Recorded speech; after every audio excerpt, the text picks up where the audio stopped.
Halo, kami dari kelompok 2 akan menganalisis studi kasus tentang proyek kolaborasi gagal karena tidak adanya koordinasi. 3 departemen mengadakan proyek bersama, tapi tidak ada pemimpin yang ditunjuk. Tugas menjadi tukang tindih dan banyaknya miskomunikasi. Permasalahan yang dihadapi, email koordinasi tidak jelas tanggung jawabnya. Laporan status menjadi tidak sinkron, catatan waktu kerja yang menjadikan jam kerja menjadi sangat lembur. Sini saya pulang kedua mau bahas proyek yang kemarin. Jujur di sini saya agak sedikit bingung dengan proyek kita.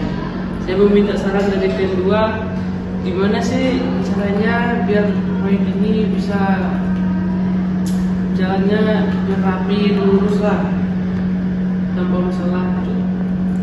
Sama tim saya juga kewalahan.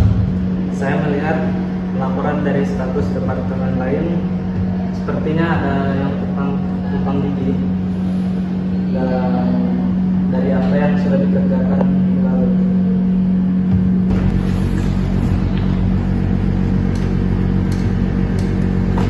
Saya juga mau menanyakan itu sih Alan.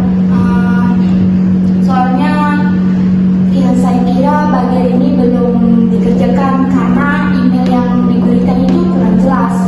Jadi saya bingung siapa yang bertanggung jawab bagian ini.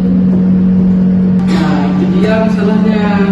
Kita semua menerima email yang isinya cuma daftar tugas tanpa ada penanggung jawab yang spesifik.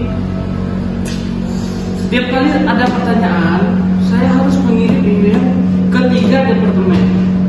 Ya betul sekali. Akibatnya tim saya jadi mengerjakan hal yang sama 2 kali.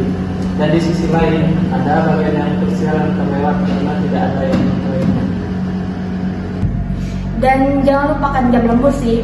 Soalnya tim saya sudah seminggu ini lembur terus sampai larut malam.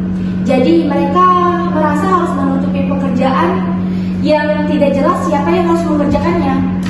Atau mengulang pekerjaan karena laporan status yang tidak sinkron.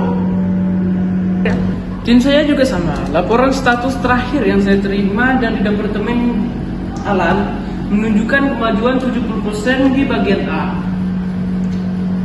Tapi laporan dan tim saya sendiri baru mendapatkan 50% di bagian yang sama. Ini kan aneh.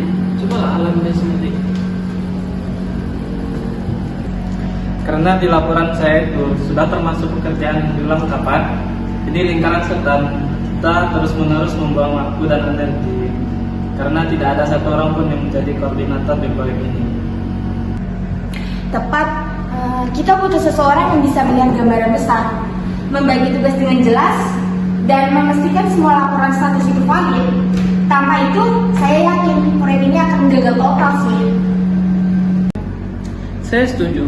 Kita harus segera mengajukan ini ke manajemen atas.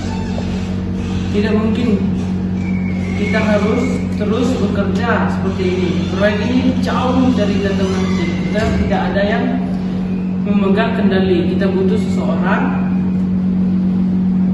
memimpin proyek yang ditunjuk secara resmi. Oke, mari kita siapkan presentasi untuk besok pagi. Kita tunjukkan data lembur yang tinggi dalam laporan status ini. Ini bukti nyata dari kegagalan koordinasi. Saya akan siapkan data email koordinasi yang tidak jelas itu. Semoga manajemen segera menyadari betapa krusialnya peran koordinator proyek ini. Makasih atas telah hadir dalam rapat ini. Terima kasih Bapak dan Bapak juga. Semoga